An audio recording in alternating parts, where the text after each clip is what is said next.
तर नमस्कार मित्रांनो, आज आपण बऱ्याच दिवसानंतर आलो आहोत ते म्हणजे रायवाडी येथे शर्यत बघायला. आणि आज आपल्याला भेटलेले आहेत कवले कुटुंब.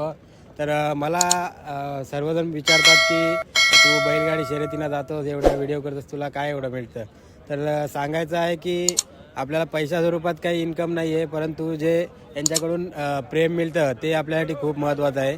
आणि आपल्या तसंच या बैलगाडी क्षेत्रामुळे आपल्याला जे मित्रपरिवार जोडले आहेत त्यातलाच एक म्हणजे कवले कुटुंब थळचे. त्यांच्यातसुद्धा म्हणजे बैलगाडीच्या नंतरसुद्धा त्यांच्या घरातसुद्धा काही सुखदुःखाचे कार्यक्रम असतात. त्याच्याबद्दल आपल्याला फोनवर सांगणं किंवा आमंत्रण वगैरे येत असतं. तर आपल्यासोबत आहे सोनल आणि दादा आहे, पिंटू दादा.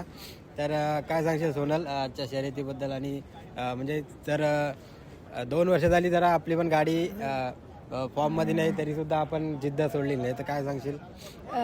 खरं तर 2024मध्ये आपण नवीनच जोडी केली आणि तेव्हा कामातला पहिलाच गुलाल घेतला होता. पहिली शर्यत आणि पहिलाच गुलाल. तर तेव्हा गुलालानंतर पहिली तूनीच मुलाखत घेतलीस. त्यानंतर तू जेव्हा मुलाखत घेतलीस त्यानंतर आम्ही थोडं सोशल मीडियाला आमचे बैल थोडे जास्त समजले लोकांना की बाबा ही जोडी आहे, इथली आहे, असं तसं. त्याच्यानंतर थोडं मध्येत आम्ही सलग 5 गुलाल घेतल्यानंतर मग थोडं मध्ये डाऊन पेज आला जाम. त्याच्यानंतर मग गेल्या वर्षी परत म्हणजे हार नाही मांडली, जिद्द करत गेलो, अजून एक नवीन जोडी केली. आता आहेत 4 बैल घरी.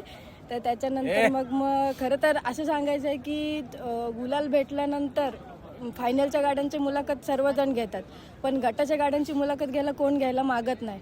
कारण फायनलच्या जोड्यांची मेहनत आहे जास्त, पण गटाच्या पण जोड्यांची मेहनत आहे. कारण आमच्यासाठी पण तो मेहनत ती जास्त आहे.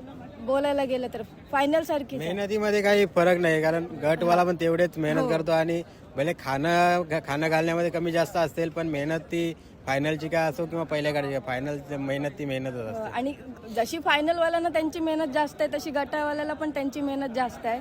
तर खरं बोलायचं झालं तर तुझ्यामुळे आणि एक डंप्या दादा, तो पण खूप सपोर्ट करतो वेगवेगळ्या बैलांच्या. जे अशा व्हिडिओ बनवतो जेणेकरून आपल्याला त्या कधी असं होतं की आपल्याला काही गोष्टी बोलता येत नाही, तो अशा व्हिडिओ बनवतो ज्याने आपल्याला ते क्लिअर होतात रील्स पोस्ट केला की. त्याच्यामुळे एक आनंद भेटतो.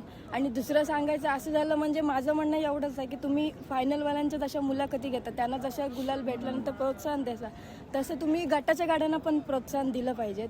कारण दोन्ही मालक संघर्ष करतात, बैल संघर्ष करतात, गुलालासाठी मेहनत घेतात. त्याच्यामुळे गटाच्या गाडीमध्ये जो कोण पहिलं येतंय तर त्यालाही वाटतं की आपला आनंद आपण दुसऱ्याला व्यक्त केला पाहिजे. आपण काय संघर्ष करतोय, काय मेहनत करतोय ते सांगितलं पाहिजे लोकांना असं. तर मित्रांनो, अजून एक सांगायचं म्हणजे गेल्या वर्षी पण हिची सोनलची गाडी गुलालात नव्हती, परंतु जे बैलांवरती प्रेम आहे आणि बैलांची मेहनत आहे, एखाद्या लहान मुलाप्रमाणे तिची बैलांवर मेहनत घेत असते. म्हणून तर आम्ही तिला अलिबागची गाडा मालकीण म्हणून असं टॅगलाईनच दिलेली आहे. कारण बघायला गेलं तर आता बैलगाडी क्षेत्रामध्ये आपल्या लेडीज खूप आता येत आहेत. म्हणजे सोनल असेल किंवा आमची श्रुतिका कारलेकर असेल, श्रुती वारगे असतील, या आवडीने येत आहेत. आणि जसं जेंट्स किंवा पोरं ही मेहनत घेतात त्याच्याहून तितकीच किंवा त्याच्याहून जास्त मेहनत घेतात आणि बैलांवर जीव लावतात. तर तुझं हे कार्य खूप चांगलं आहे बैलांप्रती. आणि प्राणी वातावरण अशीच प्रेम करत राहा. आणि तुला आजच्या शर्यतीसाठी खूप खूप शुभेच्छा. Thank you so much.